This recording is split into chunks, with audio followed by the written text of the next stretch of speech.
Welcome to the Death of Alfred right here at Comicstorian. My name is Benny and I am your narrator as we go through some of your favorite comic books, video games, and movies, allowing you to catch up on your favorite plot lines and pop culture universes while getting on with your busy day. In the recent Tom King Batman run, as a way to punish Bruce Wayne for all of his acts of defiance against Bane and Thomas Wayne, Alfred Pennyworth was killed. While we've had brief moments in which people have reflected on the death of Alfred Pennyworth, there has not been a farewell Alfred issue, and that is today. I hope you guys enjoy, and I'll see you at the end of the video.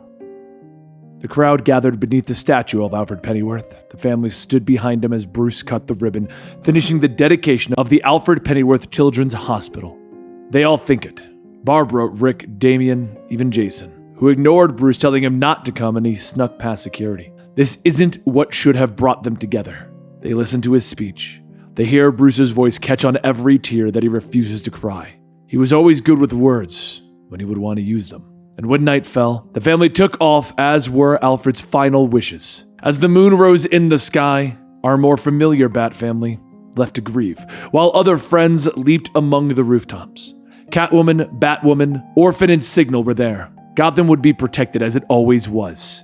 Tim had found a spot, a sleazy corner of Gotham that even the villains had overlooked. He rented the place for the night, sweeping it clean of any bugs that might have been put in place. And as the door swings open, the family entered. "This place is filthy," Damien comments as they stare around the dingy interior. "You have no idea," Tim tells them. "Be grateful you didn't have to scour the place for bugs. I saw things under the tables that I'm never going to unsee." Barbara looks at him asking if maybe it was overkill, but Tim disagrees. "It's important that we talk freely," he tells her. They all saw him tonight, Bruce looking rougher than ever.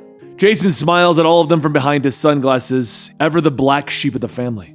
"If we're gonna get right into the heavy stuff, I'm gonna need a drink," he tells them, motioning to the fully stocked bar with no one behind it. Rick leaps over the counter, offering the pour. "What do you want? Jason, right?"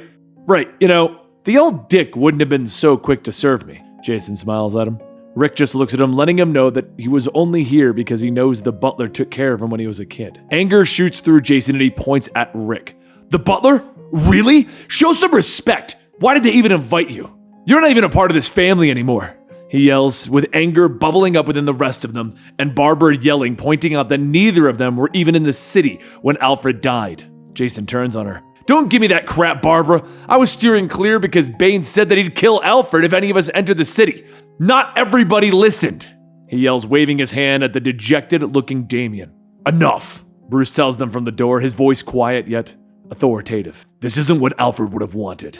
He crosses the room, sitting quietly at a table. The others don't quite know what to say, offering merely platitudes. Damien finally speaks up, asking for a glass of ginger ale from Rick, the liquid fizzing as he holds it up. "To Alfred, who kept me and Bruce from tearing each other apart from the beginning." The bar seems to fall away as Damien tells a story from years ago. They were standing in the cave, Batman standing angrily over them. "No night patrols for 2 weeks," he finally snarls, turning and racing to the Batmobile. Anger was flashing through young Damien as he pauses as Alfred puts his hand on his shoulder. "What you should do is empathize with your father instead of waging a war of wills that pushes you further apart," he tells him, a dustpan in his hand. He ruffles the young boy's hair, telling him a time-honored rule of destroying equipment in the Batcave. "You break it, you clean it," he tells him, walking up the stairs to the manor. Of course, Damien didn't listen, and later he moved through the streets of Gotham on his motorcycle. The night was quick, with Damien saving a bus full of hostages from the Mummy Gang. As he admired his work, Damien turned to see Batman in the shadows beckoning him over. But getting into the car, Damien was surprised to find it was actually Alfred beneath the cowl. "My boy, you disobeyed a direct order from your father. Against my better judgment, I will not reveal this evening's excursion to Master Bruce, but you are indeed grounded for 2 weeks. He tells him as the car rumbles through the streets of Gotham. "You're the best, Pennyworth," Damien told him. "Yes, I know." The story ends and they all look at Damien at the bar, tears streaming down his face. He knows that they think that this was all his fault. He was the one who disobeyed the order. He was the one who broke into the city. "You're right.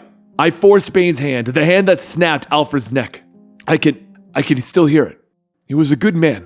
He deserves more," he tells them, and finally he turns and walks out the door, telling them, "Don't follow me." Bruce doesn't move, not even looking up as his son leaves the room. Barbara begins to yell at him, telling him that Damien clearly doesn't know that he still belongs here. But Tim interrupts her, lifting his own glass. "To Alfred, Our secret agent man. The bar seems to fade again, and Tim is now the new Robin, having only worn the costume for a few months. Firefly buzzes over his head, tossing his shurikens. He brings the villain down to his level, tying him up with his electric bolo, and the GCPD arrives, flashing lights, forcing Tim to leap away before he can regain his equipment. He curses himself, having ignored one of Bruce's rules. Always be mindful of your tools and tradecraft. He never actually learned that Alfred had broken into the GCPD evidence locker, and then he woke up the next morning to find his equipment gift-wrapped for him. He stands before the family now, finishing his drink. He came into their lives when Bruce was at his lowest. He can do it again. Help out on the cave, move back into the manor. I just need you to ask for help. Otherwise, I don't know what good it'll do, Tim tells him. No, Tim, I'm not going to ask you to do that, Bruce tells him, and Tim nods, moving towards the door. He tells Bruce that he needs to fight through the demons, to bring the family together, to be the adult that they all need him to be. And another moment passes with Jason raising his glass. To Alfred, my favorite pain in the ass. Jason is sitting in his apartment, watching as Alfred puts down a bag of groceries that he knew the young man needed. As he has done numerous times, Alfred informed the man that he can always join them for dinner at the manor, but Jason knows that he isn't truly wanted at the manor, as the constant reminder of the son that Bruce couldn't control. Don't fit into the Wayne dynamic. Never have, never will, Jason tells him. Alfred doesn't respond, instead holding up one of Jason's pistols. These will fail you in the end, he tells him, but Jason smiles, picking up the other one. These days, my weapons are the only thing I can count on, he tells him. It was later that the Batmobile exploded through a wall, and a voice yelled over the speakers. Put your weapons down! Red Hood looks up from where he was tied to a pole, armed goons around him. I'd listen to him if I were you. The goons raise their weapons, and the Batmobile begins to fire non-lethal takedown charges, dropping them, and moments later, they drive away with Jason turning to Alfred, who was driving the Batmobile. Hell of a rescue, Al, he tells him. That's why you can always count on family, Alfred tells him as they rumble off into the night. And Jason finishes his drink. He refuses to blame Bruce for all of this like the others seem to be doing, but he knows that Bruce needs to fix things as well. You need to see how angry the rest of them are, and put that incredible brain to fixing it, or there won't be anything left to fix, he tells him, walking off into the night. Barbara now sits across from Bruce, and she tells him that he needs to understand what the city has gone through in the last year. Bane, evil Batman running around, and now they've lost Alfred. Each of us, we need Batman right now. We need the man that inspired us to be the best versions of ourselves. We need the best of you so that we can heal. Bruce doesn't say a word, anger rolling through Barbara again as she smashes the glasses off the table. But that anger passes, and then she finally opens her eyes looking at him. To Alfred, and how he was always able to find a way to celebrate something special about us. A car is moving through the woods, 3 hours outside of Gotham, and Barbara smiles from the passenger seat, blindfolded as Alfred still wouldn't tell her where they're going. Finally, they stop and Barbara looks up at Mount Cain. What are we doing here? She asks, surprised. Climbing, silly, Alfred tells her with a smile. Finally, they reach the summit just before dawn, and Barbara stares at the beauty of the sunrise, thanking Alfred. You're welcome, he tells her, pulling out a single cupcake with a candle. I've noticed as Batgirl you've been using your cycle instead of swinging in the city canyons every year at this time. To celebrate the anniversary of leaving the Spine Rehab Center, look what you've accomplished after the doctors told you that you wouldn't be able to walk again. You're my hero, Barbara Gordon. The story ended and Barbara walks out of the bar, and Rick comes out from behind the counter offering Bruce a glass. I don't drink, Bruce tells him with a wave of his hand. I know, it's ginger ale, Rick tells him with a smile. Rick finally asks what story Dick Grayson would have told if he was there. There's no contest there, Bruce tells him. You see, it was a few years ago that Nightwing followed Alfred into the city, and he had noticed that the man was always sad on a specific day. He had watched as Alfred placed roses on the spot where the Waynes were murdered, whispering a prayer for them, and Dick leaped to the streets before he could pull away, smiling and waving. Hey, Alfred, I could go for a chocolate shake from Fina's. You? He asked, leaning into the window. It was later, looking out over the city as they finished their shakes, that Alfred finally told him. Today was the Waynes' wedding anniversary. I would rather celebrate their union and all the joy and good civic works they brought to Gotham, along with a baby boy who would do amazing things for his native city. Don't take this the wrong way, Alfred, but I feel like there's something else. And Alfred nods, looking at the ground. He reveals that Thomas had told him to take the week off and that the Waynes could drive themselves into the city that night. Alfred was at the manor, packing, when he heard the news and rushed down to the precinct to get Bruce.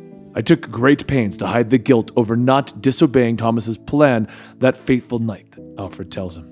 Sitting across from Bruce, Rick nods, thinking that Dick Grayson sounded like a great guy, He feels that Dick would have been the one to help bring this family back together right now. You're right. You would have said the right thing to keep them from leaving, Bruce tells him. But sadly, Rick isn't that guy anymore. He tells Bruce that he knows that Alfred was a good man, that he spent his life keeping the family together. And he reaches into his pocket, pulling out a photo and pinning it to the wall amidst all of the other pictures that are cluttering it. You have a lot of hard work to fix everything that man built for you. To honor him right, Rick tells Bruce as he walks out the door. But before he leaves, he looks over his shoulder. You know, you never gave a toast to Alfred, the one that comes from the heart. But I guess Bruce sits alone at the bar, standing at the table. And finally he pushes away, standing and crossing the room. He reaches out, taking the photo that Rick had pinned to the wall, and as he stares at it, in this moment of silence, tears brim on his cheeks, and sadness overtakes him. The photo shows Alfred sitting in front of the Bat computer, the full costume family standing around him, the family that he loved. To Alfred, Bruce whispers. And that is the closure issue to the death of Alfred. It was revealed recently in an interview that Tom King actually wanted it to be Clayface, not actually Alfred, but DC Editorial wanted to actually kill off Alfred and see how this could play out. It's going to be interesting to see what they do with this, because Alfred has been a mainstay in the Bat family forever, and now he's been killed, and I hope they don't just bring him back in a year and they actually do something with this. What do you guys think about the death of Alfred, though? Do you think it was needed? Do you think it was unneeded? Are you curious to see where they're going to go with this? Let me know in the comments down below, and don't forget to give this video a like if you want to see more videos coming from us on a regular basis. Also, videos like this are made possible due to our Patreon, patreon.com/Comicstorian, where you get early access to all of our videos and unedited versions of our podcasts. And you can join us there, help us through all the YouTube hoopla, and just basically join us for some fun times. Thank you. I'll see you next time right here